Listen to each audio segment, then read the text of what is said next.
Speaker sir, सबसे पहले मैं आपका धन्यवाद करना चाहता हूं कि आपने मुझे लोकसभा में रीइंस्टेट किया।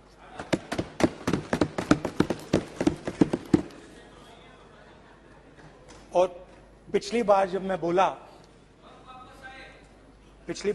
बोला तो शायद मैंने आपको थोड़ा कष्ट भी पहुंचाया, क्योंकि मैंने इतनी जोरों से अदानी जी पे फोकस किया कि जो आपके सीनियर नेता हैं शायद उनको थोड़ा कष्ट हुआ। तो वो जो उनको कष्ट हुआ,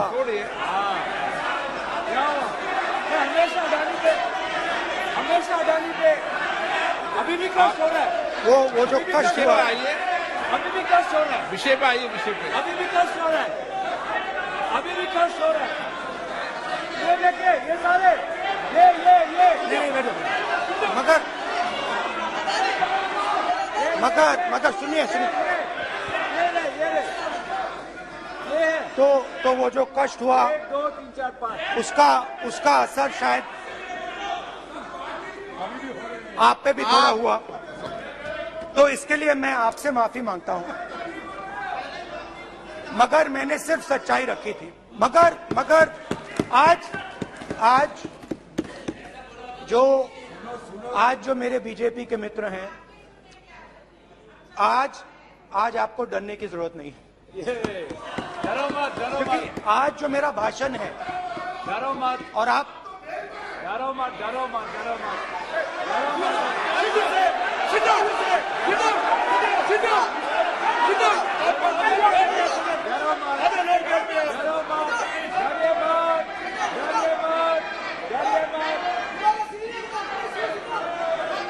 स्पीकर सर, अरे बैठो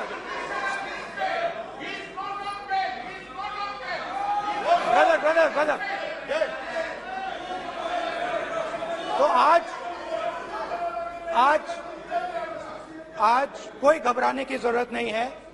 आज मैं अपना भाषण, मेन जो भाषण है वो अदानी जी पे नहीं बोलने जा रहा हूं।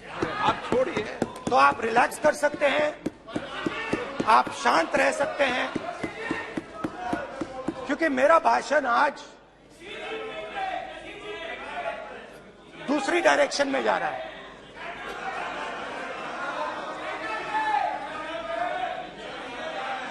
रूमी ने कहा था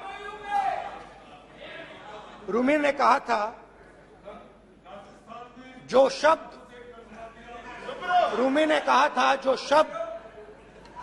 दिल से आते हैं वो शब्द दिल में जाते हैं। तो आज मैं दिमाग से नहीं बोलना चाह रहा हूं, मैं दिल से बोलना चाह रहा हूं।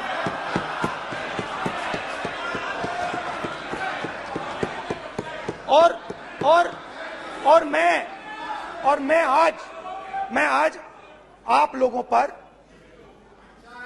इतना आक्रमण नहीं करूंगा। मतलब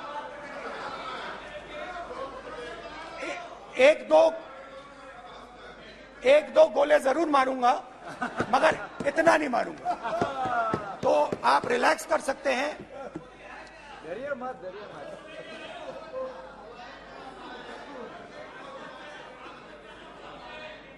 अरे रक्षा मंत्री जी, आज संभाल लेंगे हम लोग।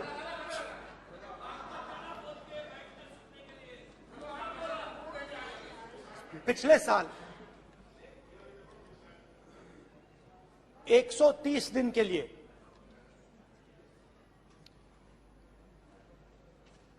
मैं भारत के एक कोने से दूसरे कोने तक गया। अकेला नहीं, बहुत सारे लोगों के साथ।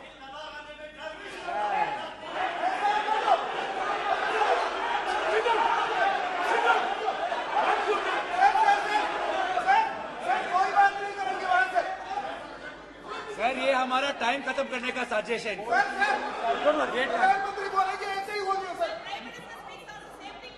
सारे समाज निकल गए सर, जबरदस्ती समुद्र अधीर अधीर अधीर समुद्र के तट से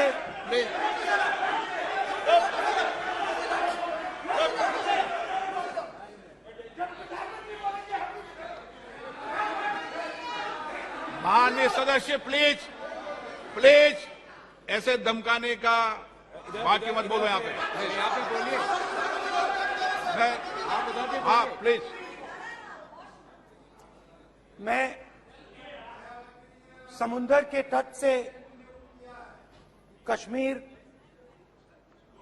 की बर्फीली पहाड़ी तक चला।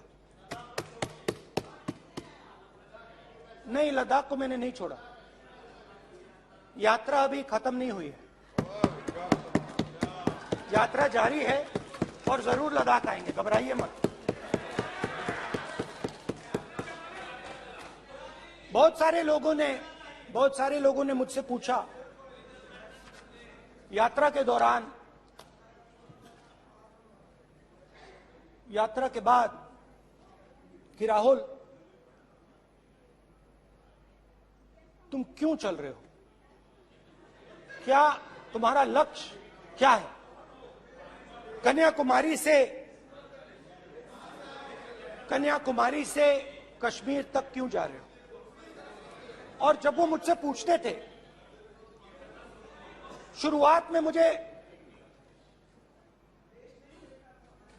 मेरे मुंह से जवाब नहीं निकलता।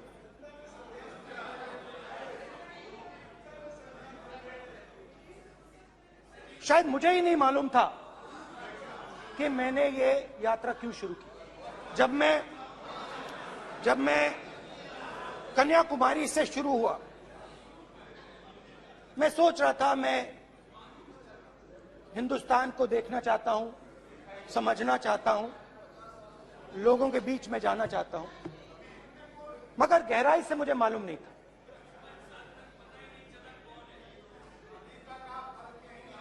थोड़ी देर में मुझे बात समझ आने लगी।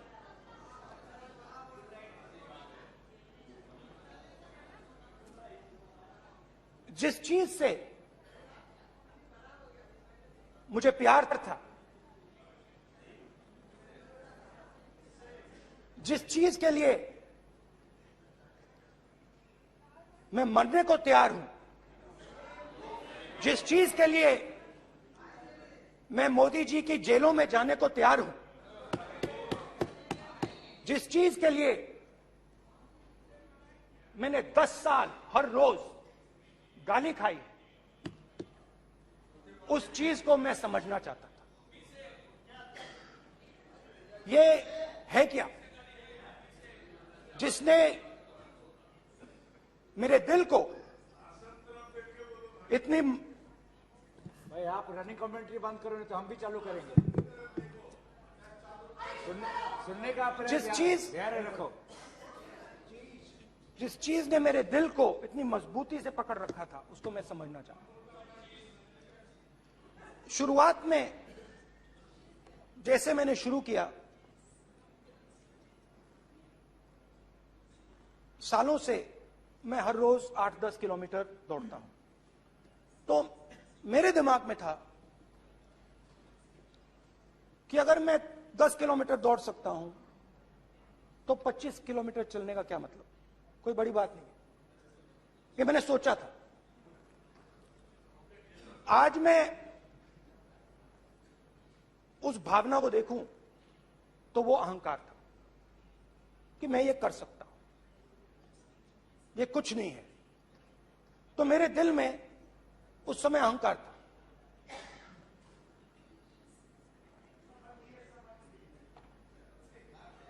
मगर भारत अहंकार को एकदम मिटा देता है, 1 सेकंड में मिटा देता है। तो हुआ क्या, 2-3 दिन में मेरे घुटने में दर्द शुरू हो गया। पुरानी इंजरी थी और जबरदस्त दर्द। हर रोज मैं उठूं और मेरे घुटने में दर्द, हर कदम में दर्द। तो पहले 2-3 दिनों में जो अहंकार था, जो मतलब भेड़िया जो निकला था, वो चींटी बन गई एकदम।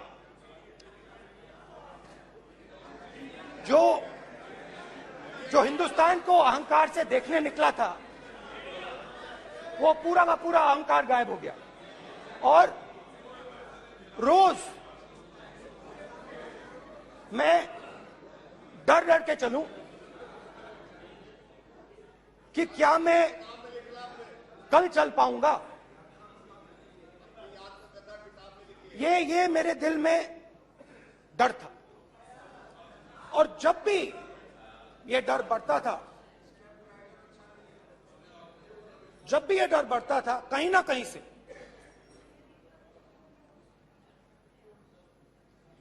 कोई ना कोई शक्ति मेरी मदद कर देती। एक दिन मैं सह नहीं पा रहा था, एक छोटी सी लड़की आती है, मुझे चिट्ठी दे देती।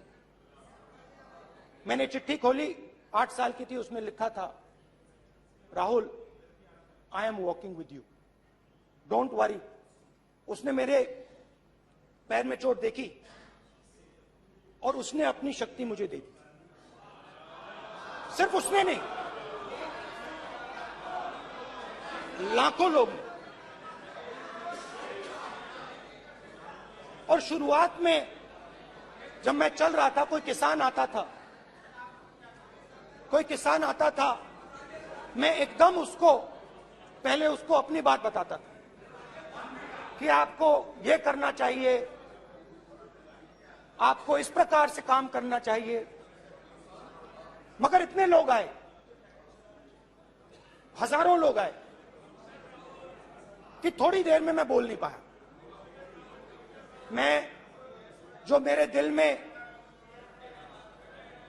बोलने का डिजायर था, वो बंद हो गया।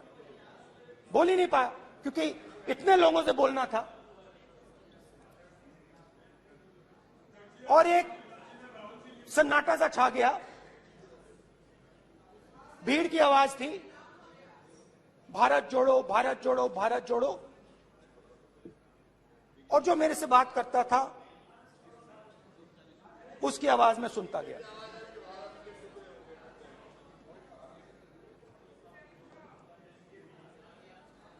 हर रोज सुबह 6 बजे से रात 7-8 बजे तक आम आदमी, गरीब, अमीर, बिजनेसमैन, किसान, मजदूर, सबकी आवाज।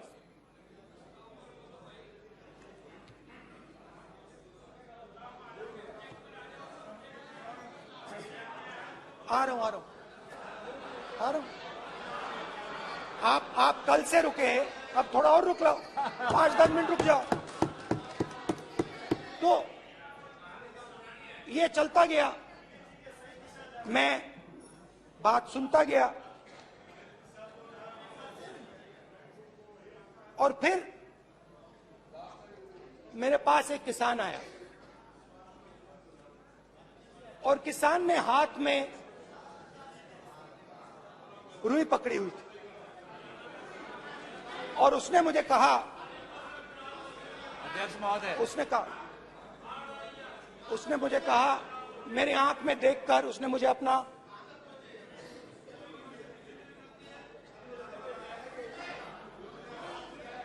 वो रुई का बंडल दिया, और उसने कहा, राहुल जी, यही बचा है मेरे खेत का, यही बचा है, और कुछ बचा नहीं है। मैंने उससे, जो मैं नॉर्मली सवाल पूछता था, भैया आपको बीमा का पैसा मिला, वो पूछा। बीमा का पैसा मिला, वो पूछा। और किसान ने मेरा हाथ पकड़ा। किसान मुझे कहता है कि नहीं राहुल जी, मुझे बीमा का पैसा नहीं मिला,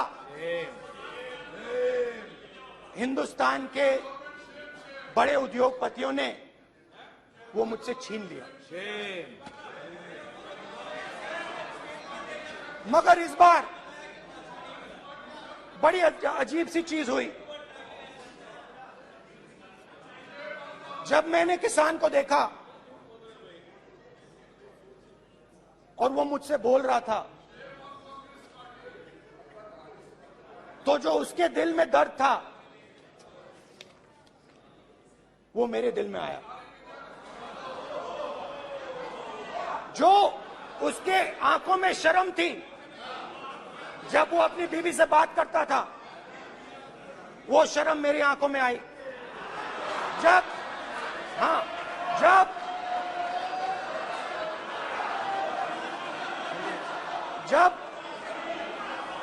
उसकी जो भूख थी वो मुझे समझ आई। और उसके बाद यात्रा बिल्कुल बदल गई। मुझे भीड़ की आवाज नहीं सुनाई देती थी, मुझे सिर्फ उस व्यक्ति की आवाज सुनाई देती थी जो मेरे साथ बात कर रहा था। उसका दर्द, उसकी चोट,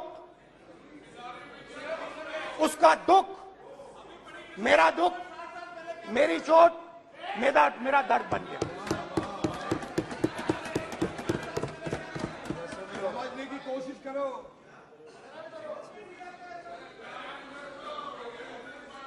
भाइयों और बहनों, लोग कहते हैं कि ये देश है, कोई कहता है ये अलग अलग भाषाएं हैं, कोई कहता है ये जमीन है, मिट्टी है, कोई कहता है ये धर्म है, ये सोना है, ये चांदी है। मगर भाइयों और बहनों, सच्चाई है कि ये देश एक आवाज है। ये देश सिर्फ एक आवाज है। ये देश इस देश की लोगों की आवाज है। इस देश के लोगों का दर्द है, दुख है, कठिनाइयां हैं। और अगर हमें इस आवाज को सुनना है तो हमारे दिल में जो अहंकार है, हमारे जो डिजायर्स हैं, हमारे जो सपने हैं, उनको हमें परे करना पड़ेगा। जब हम अपने सपनों को परे करते हैं तब हमें हिंदुस्तान की आवाज सुनाई देती है, तब तक हिंदुस्तान की आवाज हमें नहीं सुनाई देती। अब आप कहोगे ये बात मैंने नॉन कॉन्फिडेंस मोशन में क्यों रखी? इसका क्या मतलब है कि भारत एक आवाज है, भारत लोगों का दुख है, भारत लोगों का कष्ट है, मुश्किलें हैं। क्योंकि भाइयों और बहनों,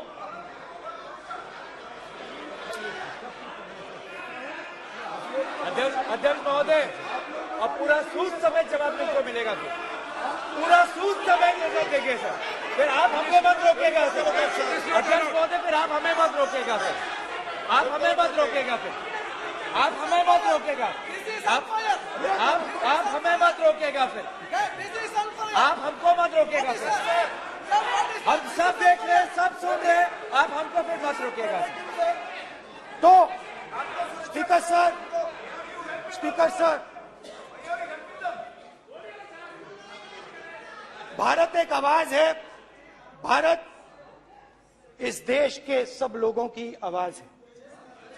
और अगर हम उस आवाज को सुनना चाहते हैं, हमें अहंकार को, नफरत को मिटाना पड़ेगा। स्पीकर सर, कुछ ही दिन पहले मैं मणिपुर गया। हमारे प्रधानमंत्री नहीं गए, आज तक नहीं गए, क्योंकि उनके लिए मणिपुर हिंदुस्तान नहीं है।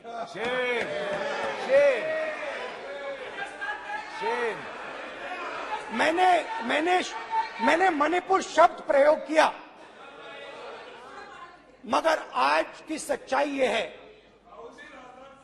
कि मणिपुर नहीं बचा है। मणिपुर को आपने दो भाग में कर दिया है। मणिपुर को आपने बांट दिया है, तोड़ दिया है। मैं मणिपुर में रिलीफ कैंप्स में गया।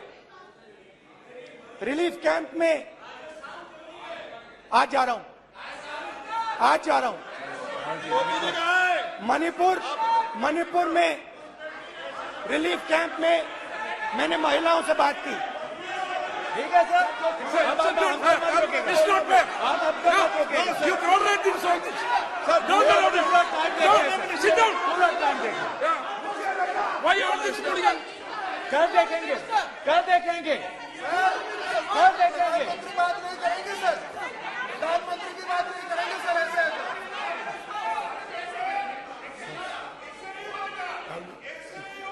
सूद समय मैं जवाब मणिपुर मिलेगा। गया और मणिपुर के कैंप्स में मैंने महिलाओं से बात की, बच्चों से बात की,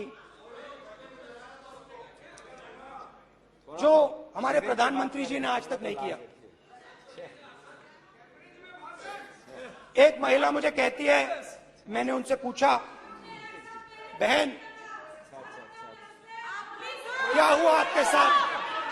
What's this? एक एक मंत्री बोल रहे हैं, कल आप बोले एक एक मंत्री खड़े होके बोल रहे हैं, एक एक मंत्री खड़े होके ऐसे कर रहे हैं। एक एक मंत्री खड़े होंगे तो पूरे सांसद खड़े होंगे यहाँ पे, पूरे सांसद खड़े होंगे यहाँ पे। बैठे नहीं है, चुपचाप करिए। पूरे सब खड़े होंगे, पूरे सब खड़े होंगे।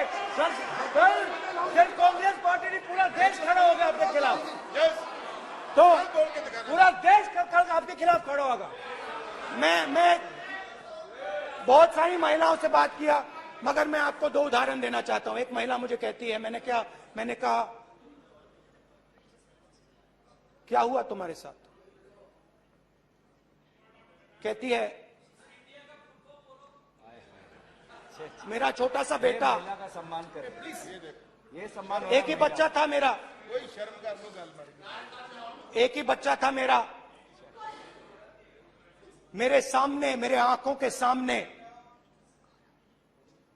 उसको गोली मारी है। मैं पूरी रात, आप सोचिए, आप अपने बेटे के बारे में, बेटों के बारे में सोचिए, मैं पूरी रात उसकी लाश के साथ लेटी रही। झूठ नहीं, झूठ आप बोलते हो, झूठ मैं नहीं बोलता हूं। मैं पूरी रात उसकी लाश के साथ लेटी रही और फिर मुझे डर लगा, मैंने अपना घर छोड़ दिया, जो भी मेरे पास था वो मैंने छोड़ दिया। मैंने उनसे पूछा, कुछ तो लाई होगी? कहती है, नहीं, सिर्फ मेरे जो कपड़े हैं ये मेरे पास हैं। और फिर इधर उधर ढूंढती है और एक फोटो निकालती है और मुझे कहती है, यही मेरे पास अब बची है।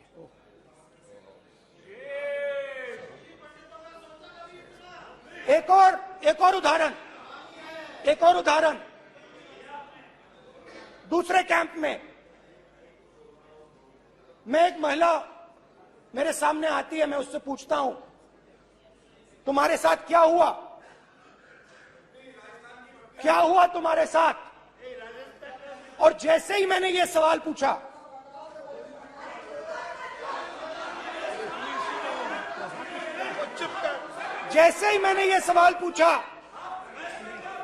आप महिला का दर्द नहीं सुन सकते, महिला का दर्द नहीं सुन सकते, महिला का दर्द सुनने का आपका धैर्य नहीं है, महिला का दर्द नहीं सुन सकते, महिला का दर्द नहीं सुन सकते। जैसे ही मैंने उससे ये सवाल पूछा, बैठो, जैसे सर, जी सर,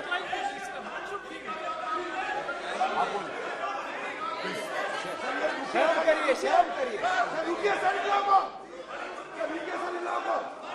जैसे ही मैंने उससे सवाल पूछा, तुम्हारे साथ क्या हुआ, शर्म नहीं है तेरे को? वैसे ही एक सेकंड में वो कांपने लगी। उसने अपने दिमाग में वो दृश्य देखा और वो बेहोश हो गई। मेरे सामने कांपती हुई बेहोश हो गई। तो ये मैंने आपको सिर्फ 2 उदाहरण दिए हैं। स्पीकर सर, इन्होंने मणिपुर में हिंदुस्तान की हत्या की है, सिर्फ मणिपुर की नहीं, हिंदुस्तान की हत्या की है। इनकी राजनीति ने मणिपुर को नहीं, हिंदुस्तान को मणिपुर में मारा है। हिंदुस्तान को कत्ल किया है, हिंदुस्तान का मर्डर किया है मणिपुर में।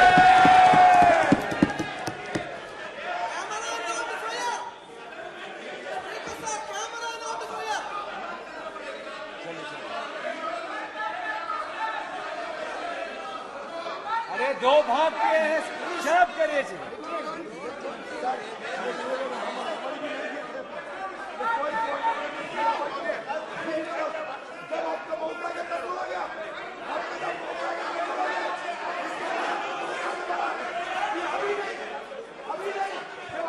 माननीय सभी सदस्यों को कहूंगा शांति रखें, प्लीज प्लीज। मणिपुर, हाँ क्या बोल रहे हैं? अब बोलिए। एक अरे भाई क्या बात है?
सारा कांग्रेस पार्टी की वजह से चला हुआ है।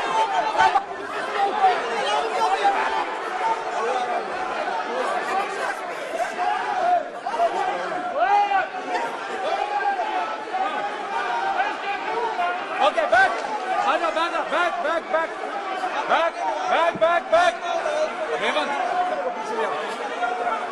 Back, back, back, highway, highway, highway, highway, highway, हो गया, हो गया, हो गया। प्रतापन, प्रतापन, हो गया, हो गया। बैक, आप बैक, भाषण नहीं सुनना चाहते? बैक करो, आप भाषण नहीं सुनना चाहते? प्लीज बैठिए, बैक करो, बैक, बैठिए, बैठिए, बैठिए, प्लीज बैठिए, पीछे आ यार, प्लीज बैठिए, पीछे आओ, प्लीज बैठिए। चले चलिए, चलिए अंदर, जयकुमार, चलिए। Please, okay, thank you, thank you, thank you, thank you, thank you, thank you, thank you, thank you.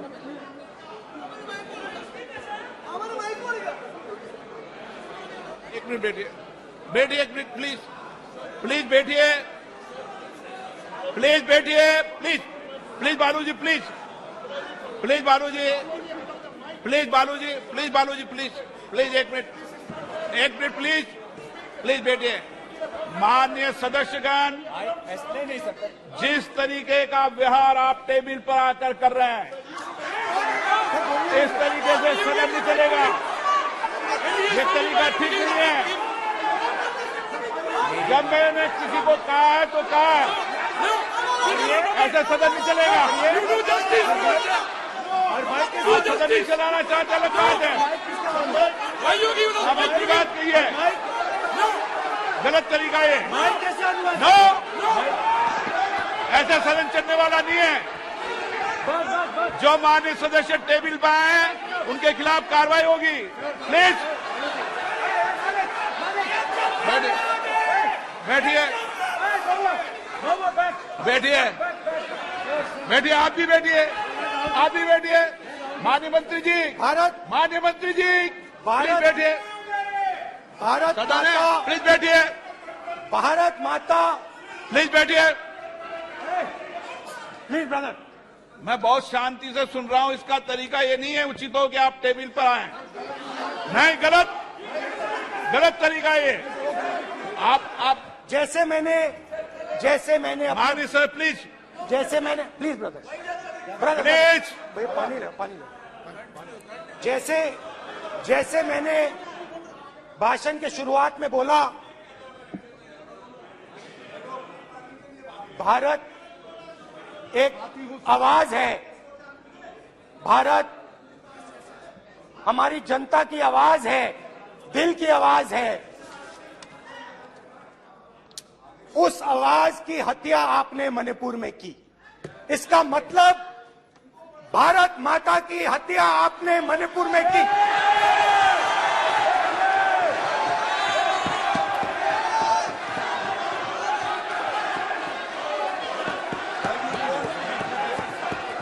Bharat माता को आपने मणिपुर के लोगों के मारा, आपने मणिपुर के लोगों को मारकर भारत की हत्या की है।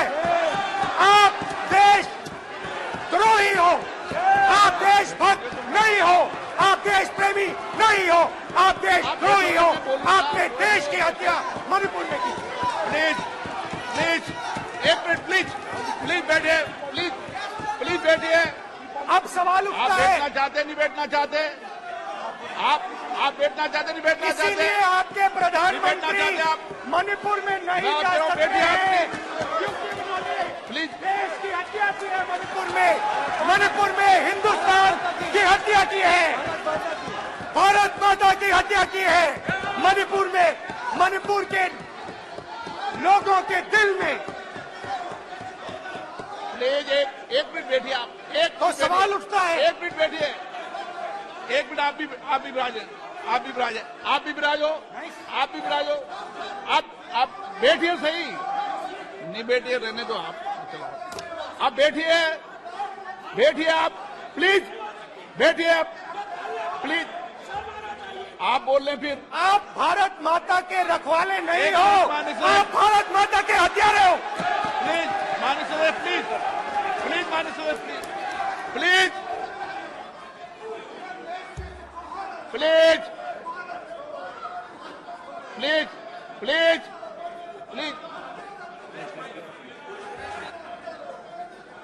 देखिए माननीय सदस्यगण, प्लीज माननीय सदस्यगण, भारत मां हमारी मां है, हमें सदन में बोलते समय संयम बरतना चाहिए। मेरा अपनी मां की हत्या की बात कर रहा हूं, मैं मणिपुर में अपनी मां की हत्या की बात कर रहा हूं, मैं आदर से बोल रहा हूं। आपने मेरी मां की हत्या की मणिपुर में। एक मेरी मां यहां बैठी है, दूसरी मां को आपने मणिपुर में मारा है।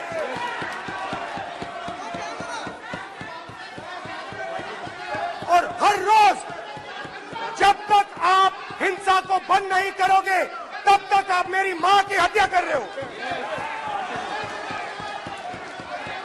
हिंदुस्तान की सेना मणिपुर में एक दिन में शांति ला सकती है, हिंदुस्तान की सेना का प्रयोग नहीं कर रहे हो, क्योंकि आप हिंदुस्तान को मणिपुर में मारना चाहते हो।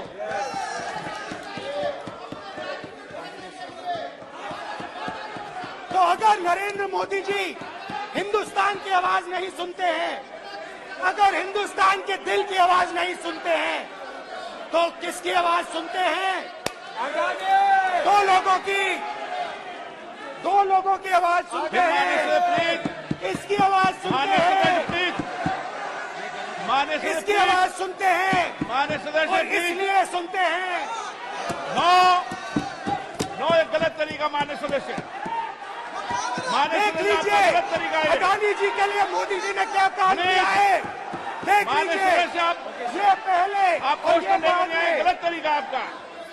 माननीय सदस्य, आपका गलत तरीका है, आप सीनियर सदस्य हैं, आप इस तरीके का व्यवहार सदन में मत करिए। आप बात करिए, लेकिन इस तरीके से पोस्टर लाना ये उचित नहीं है किसी तरीके से। रावण दो लोगों की सुनता था, रावण दो लोगों की सुनता था, मेघनाथ और कुंभकर्ण। वैसे ही नरेंद्र मोदी दो लोगों की सुनते हैं, अमित शाह और अडानी। भाई और बहनों, लंका को हनुमान ने नहीं जलाया था, लंका को रावण के अहंकार ने जलाया था। प्लीज माननीय सदस्य, आप संयमित बोले। आप ये सदन है, आप तरीके से बोलिए माननीय राम सदस्य। ने रावण को नहीं मारा था, रावण के अहंकार ने रावण को मारा था।